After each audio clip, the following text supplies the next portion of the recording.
हमारे पूज्य गुरुदेव भगवान कहते हैं कि ठाकुर जी के प्रति सत्य और चैतन्य, इन दो बुद्धियों को आप प्रगाढ़ कर लो तो तीसरा भाव अपने आप ठाकुर जी आपको देने लगेंगे। क्या? आनंद। अभी आप ठाकुर जी की सेवा करते हो, उनके प्रति जड़वत बुद्धि रहती है, इसलिए आनंद नहीं आता। आप तीर्थ जाते हो, कथा सुनते हो, फिर भी आपको आनंद नहीं आता। क्यों? क्योंकि जड़ बुद्धि है। ये चैतन्य बुद्धि जब ठाकुर जी के प्रति हो जाएगी, ठाकुर जी चैतन्यता का अनुभव कराने लग जाएंगे, तो फिर आनंद की प्राप्ति होने लगेगी, आनंद का अनुभव होने लगेगा।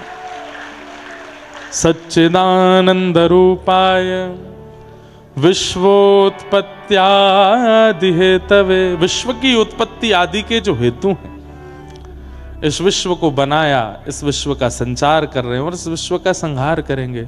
तापत्रय विनाशाय, 3 प्रकार के तापों का जो उपशमन करते हैं, विनाश करते हैं। श्री कृष्णाय वयम नमः। 3 प्रकार के ताप हैं, दैविक, दैहिक और भौतिक।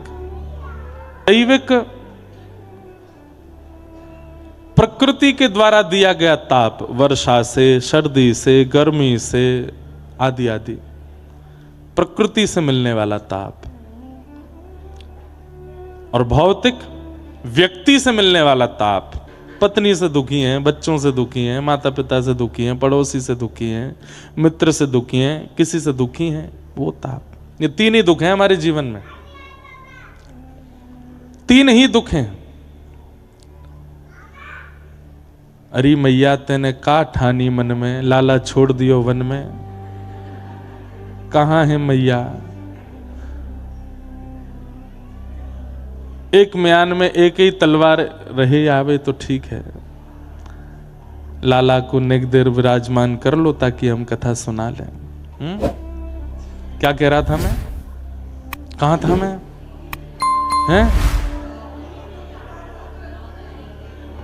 हाँ हाँ हाँ, 3 प्रकार के ताप हैं, 3 ही कष्ट हैं जीवन में। या तो हम शरीर से दुखी हैं, या तो हम प्रकृति के किसी क्रिया से दुखी हैं, या किसी व्यक्ति से दुखी हैं। चौथा एक दुख का कारण और है, दूसरे के सुख से दुखी हैं। वो इतना प्रसन्न क्यों है, वो सुखी क्यों है? किसी के दुख का कारण केवल ये है कि कोई सुखी है, कोई हंस रहा है, कोई प्रसन्न है। किसी के दुख का कारण ही यही है कि वो हंस क्यों रहा है। तो ठाकुर जी के शरण में रहने वाला व्यक्ति इन समस्त प्रकार के दुखों से निवृत्त रहता। निवृत्त रहता मतलब दुख तो आते हैं पर उस पर ज्यादा फर्क नहीं पड़ता, प्रसन्न रहता है, उनसे ज्यादा उसको विचलनता नहीं होती।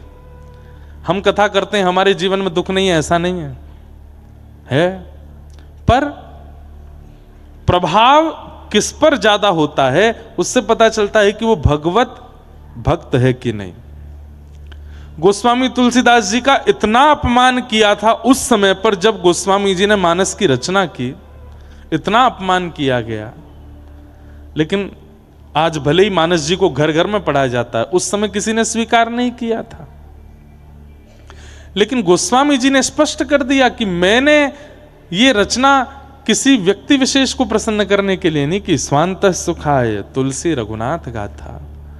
मैं चाहूं तो अनेक भाषाओं में मानस की रचना कर सकता था, लेकिन अपने आप को सुख देने के लिए मैंने अवधी भाषा का प्रयोग किया। और आज वही अवधी भाषा में सब लोग पढ़ रहे हैं, अपना कल्याण कर रहे हैं, कृतार्थ हो रहे हैं। तो संसार का काम है बंधुओं, कभी यश देंगे कभी अपयश देंगे। तो इस संसार में दुख तो सबके जीवन में आता है, पर उस दुख को आप कितना भारी भरकम रूप से लेते हो यह आपके ऊपर निर्भर। एक मेरे को बहुत अच्छी बात याद आई, ध्यान से सुनना। ठाकुर जी वंशी धारण कैसे करते हैं? ऐसे दोनों भुजाओं का प्रयोग करते हैं, अपने नेत्रों को भी नीचा कर लेते हैं, सर भी झुका लेते हैं, स्वयं भी चरणों को भी टेढ़ा मेढ़ा कर लेते हैं, पूरे बिल्कुल आनंद के साथ त्रिभंग लली बनकर के तब ठाकुर जी वंशी बजाते हैं। वंशी में वजन कितना होता है? 50 ग्राम होता होगा, 100 ग्राम होता होगा, उसको ठाकुर जी ऐसे धारण करते हैं जैसे कितनी भारी है। भारी वस्तु को, अब ये स्पीकर रखा है, इसको मुझे उठाना हो तो मैं टेढ़ा होऊंगा, नीचे झुकूंगा, जोर लगाऊंगा, अपने होठ मीचूंगा, तब जाकर के इसको उठाऊंगा। भारी वस्तु को उठाने में अंग को तोड़ा जाता है, मरोड़ा जाता है, सब प्रकार के बल लगाए जाते हैं, दोनों हाथ लगाए जाते हैं। ठाकुर जी वंशी धारण करते हैं ऐसे जैसे कितनी भारी हो, लेकिन 7 कोस लंबे चौड़े गिरिराज पर्वत को धारण करते हैं ऐसे। इसका मतलब क्या है? ताली पहले बजा दी, सब मजा किरकिरा कर दिया। बात तो सुनो पहले पूरी। वंशी क्या है? तत्प्रेम रूपिका। वंशी प्रेम प्रदान करती है। वंशी कोई अत्यंत दुखी भी हो तो उसको सुनकर के आनंदित हो जाता है, प्रेम में घुल जाता है, निमग्न हो जाता है। आहा, व्रज की व्रजांगनाएं, गोपियां हैं, सब दौड़ी चली जाती हैं ठाकुर जी की वंशी सुन करके। केवल व्रजांगना गोपियां ही नहीं, सारे वंचर जीव भी ठाकुर जी की वंशी सुनकर के आनंदित हो जाते हैं। गैया भी दौड़ी चली जाती हैं। सबको सुख देने वाली वंशी, प्रेम प्रदान करने वाली वंशी। तो प्रेम की वस्तु को धारण कैसे करते हैं ठाकुर जी? दोनों हाथ से धारण करते हैं, पूरे टेढ़े मेढ़े होकर के, मतलब उसके प्रति पूर्ण समर्पण सम्मान देकर के ठाकुर जी उसको धारण करते हैं। लेकिन विशाल विराट गिरिराज को ठाकुर जी यूं उठाते हैं। हमको ठाकुर जी संकेत कर रहे हैं, जीवन में आने वाले विषाद, दुख, पीड़ा भले ही कितने भी बड़े पहाड़ की तरह हों, ऐसे उठाओ, और जीवन में आने वाला प्रेम, भक्ति, भाव, भजन, उसको ऐसे धारण करो, दोनों भुजाओं से, हृदय से लगा करके। हम लोग उल्टा करते हैं, मिलने वाले प्रेम को तो ऐसे लेते हैं, और मिलने वाले कष्टों को, विषादों को ऐसे लेते हैं। अरे इसने मेरे जीवन में आ गया, अब मेरा क्या होगा, अब तो मेरे को ये रोग लग गया, अब तो मेरी पत्नी के साथ ऐसा हो गया, मेरे बच्चों के साथ ऐसा हो गया, मेरे इतने का लॉस हो गया, मेरा परिवार टूट गया। उसको हम पूरे शरीर में धारण करते हैं, जो विषाद है।